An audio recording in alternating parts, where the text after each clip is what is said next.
আল্লাহর রাসূলের হাদিস থেকে স্পষ্ট পাওয়া যায়, জান কবজের পর সরাসরি সেই শিশু বেহেশতে চলে যায় হযরত ইব্রাহিম আলাইহিসসালাম এবং তার স্ত্রী হযরত সারা আলাইহিসসালামের হেফাজতে, এবং কিয়ামত পর্যন্ত হযরত ইব্রাহিম আলাইহিসসালাম এবং তার স্ত্রী হযরত সারা আলাইহিসসালামের হেফাজতে চলে যায় সেই শিশু, এবং কিয়ামত পর্যন্ত সে তাদের হেফাজতেই থাকে।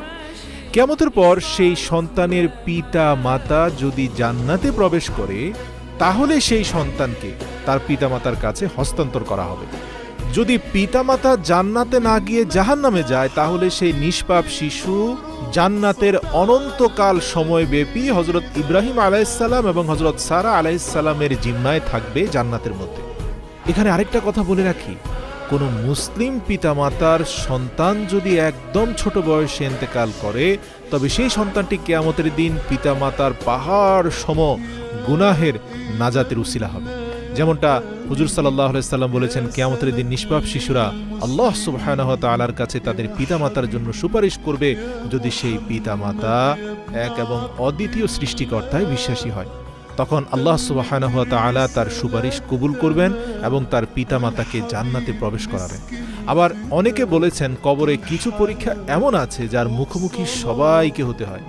মৃতদেহ দাফনের পর সর্বপ্রথম কবর দুই পাশ থেকে সংকুচিত হয়ে মৃতদেহকে প্রচণ্ডভাবে চাপ দেয়, যার ফলে মৃত ব্যক্তির পাঁজরের হাড়গুলো একটি আরেকটির ভেতরে ঢুকে যায়।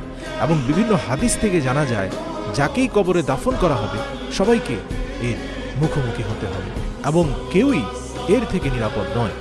হযরত আয়েশা থেকে বর্ণিত, একবার যখন একটি শিশুর জানাজা তার পাশ দিয়ে যাচ্ছিল, তখন তিনি কেঁদে উঠলেন।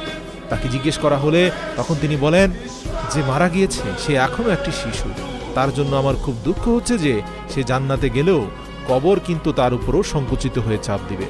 এখন প্রশ্ন হচ্ছে, নিষ্পাপ হওয়ার পরেও কবরে কি কোনো প্রশ্ন করা হবে কিনা শিশুদেরকে? কারণ আমরা জানি যে নেককার হলেও কবরে প্রশ্ন করা হয় একজন প্রাপ্তবয়স্ক মানুষকে, তাহলে শিশুদেরকে কি করা হবে কিনা? এই প্রসঙ্গে ইমাম ইবনে কাইয়ুম বলেন, শিশুদেরকে যে কবরে প্রশ্ন করা হবে তার দলিল হচ্ছে শিশুদেরকেও জানাজার নামাজ পড়া হয় এবং তাদের জন্য এই দোয়া করা হয় যে আল্লাহ তাদেরকে কবরের আযাব ও প্রশ্ন থেকে রক্ষা করুন।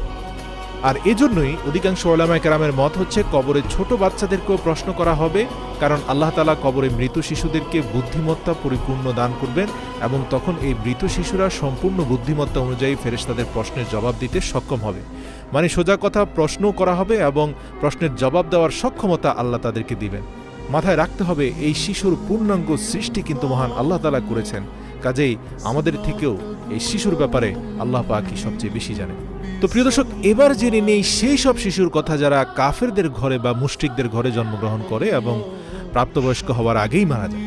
তাদের ফয়সালা কি হবে সেই সম্পর্কে আল্লাহর রাসূল স্পষ্ট বলেছেন, তোমরা জেনে রেখো, যখন আল্লাহ সুবহানাহু ওয়া তাআলা এই শিশুদেরকে সৃষ্টি করলেন এবং যখন তারা জন্মগ্রহণ করেছিল মায়ের পেট থেকে, আল্লাহ সুবহানাহু ওয়া তাআলা তখন ভালো করে জানতেন যে এই শিশুরা বড় হয়ে কি হবে। আবার আল্লাহ পাক এটাও জানতেন কোন শিশু বড় হওয়ার আগেই ইন্তেকাল করবে। একইভাবে হাদিসে রয়েছে